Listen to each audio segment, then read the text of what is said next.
এই WhatsApp guys, কী অবস্থা সবার? আশা করি সকলে ভালো আছে আল্লাহর রহমতে। তো আজকে আমি ইনফিনিক্সের হট টুয়েলভ এই ফোনটি রিভিউ করতে যাচ্ছি। তো এই ফোনটি দেখতে পাচ্ছেন আনবক্সিং। এটি হইতেছে আমাদের ব্ল্যাক কালারের ইনফিনিক্সের হট টুয়েলভ এই ফোনটি। আর এটির দাম হইতেছে 12,500 টাকা।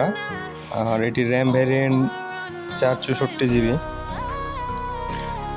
তো এই ফোনটার ডিসপ্লে হিসেবে থাকতেছে এইচডি প্লাসের আইপিএস একটি প্যানেল, যেটির পিপিআই ডেনসিটি হইতেছে 267। আর ভাই এটার ডিসপ্লে নিয়ে একটু কমতি আছে, বাট ভাই এটার দামটাও একটু দেখতে হবে, নজরআন্দাজ করতে হবে যে দামটা কী দামের মধ্যে দিতেছে। তো ভাই মানা যায় 12,500 টাকা, অর্থাৎ 12,500 টাকার মধ্যে এই এইচডি প্লাস ডিসপ্লে আর তার উপর 267 পিপিআই ডেনসিটি, এটি মানা যায়। আর এটি হইতেছে সব এখান থেকে এই ফোনটা কিনা, যাই হোক। আর এটির ক্যামেরা হিসেবে থাকতেছে 13 মেগাপিক্সেলের ক্যামেরা, আর 3টা ক্যামেরা, তার মধ্যে মেইন শুটার হইতেছে 13 মেগাপিক্সেল আর বাকি দুইটা হচ্ছে 0.3 মেগাপিক্সেল করে। তো ভাই এটা যাই হোক, ফ্রন্টে দেওয়া আছে 8 মেগাপিক্সেলের ক্যামেরা, যেটি মানা যায় ফ্রন্টে ম্যাক্সিমাম যে 15,000 টাকার বাজেটের যে ফোনগুলা, ওগুলাতেও 8 মেগাপিক্সেল ক্যামেরা দেওয়া থাকে সামনে। তো ভাই সেলফি ক্যামেরা মানা যায় মোটামুটি, বাট ব্যাক ক্যামেরা এটাও দাম অনুযায়ী মানা যায়। বাট ভিডিওর শেষের দিকে যা তোমরা দেখতে পাবা ক্যামেরা স্যাম্পল। আর ভাই ফোনটির ব্যাটারি হিসেবে থাকতেছে 5000 mAh ব্যাটারি, এবং এটির চার্জিং বলতে গেলে 10 ওয়াটের চার্জার। 18 ওয়াট দিলে ভাই ভালো হতো, বাট 10 ওয়াট দিয়েছে, কিছু করার নেই। আর ভাই এটাতে কমতি একটা বিষয়, এটা ভাই মাইনে নেওয়া যাবে না এখন, যে টাইপ সি পোর্ট দেয় নাই, এটা দিয়েছে USB port, micro USB port. আর এইদিকে ডেডিকেটেড সিম কার্ড স্লট।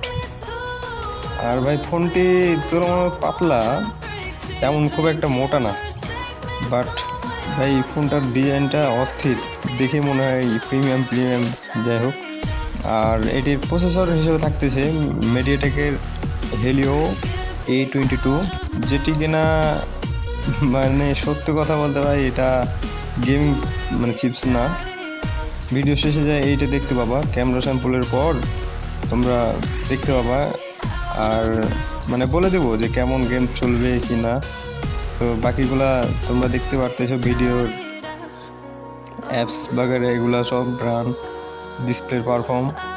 তো ভাই এটা আউটডোরে খুব একটা ঝামেলা করবে না, ইনডোরে তো করবেই না, আউটডোরে ভাই দেখতে পারতেছো রোদ্রের ওপর কেমন ভিডিও চলতেছে, একেবারে ভিজিবল আছে ডিসপ্লেটা। আর এটা হইতেছে ইনডোরে পারফর্ম। আর এই যে গেমিং, ভাই গেমিং বলতে গেলে ভাই সত্য কথা বলতে ভাই এই ফোনটা কোনো গেমিং ফোন না, বুঝতেছো? এই ফোনটা কোনো গেমিং ফোন না।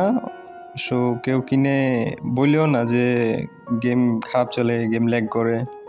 বা যারা চিন্তা করতেছো যে এই ফোনটা গেমিংয়ের জন্য নিব, ভাই ভুল করে এই ফোনটা নিও না গেমিংয়ের জন্য, কারণ গেমিংয়ে খুব একটা ভালো রেজাল্ট দিবে না। তো এটাই দেখতে পারতেছো ডিসপ্লের আলো আউটডোরে। তো এবার যাওয়া যাক ক্যামেরা স্যাম্পল নিয়ে। ভাই কয়েকটা ক্যামেরা স্যাম্পল দিলাম, সন্তুষ্টজনক, এই দামের মধ্যে সন্তুষ্টজনক। তো এগুলা হইতেছে ক্যামেরা স্যাম্পল, দেখতে পারতেছ। অন্যান্য যে কোনো ফোন থাকে ইনফিনিক্সের সেম সেটিং, তো তোমরা দেখো ক্যামেরা স্যাম্পলটা। আর আজকের ভিডিও এখান পর্যন্তই। যারা ভাবতেছে ভাই গেমিংয়ের জন্য নিব, ভাই একেবারেই চিন্তাটা বাদ দিয়ে দাও। আর যারা ভাবতেছো ভাই না এই মাল্টিটাস্কিংয়ের জন্য নিব, নেট চালাবো, এগুলো করবো, তাহলে ভাই ঠিক আছে, 12,500 টাকার মধ্যে ঠিক আছে। সো দেখা হবে কোনো পরবর্তী ভিডিওতে। আল্লাহ হাফেজ গাইস।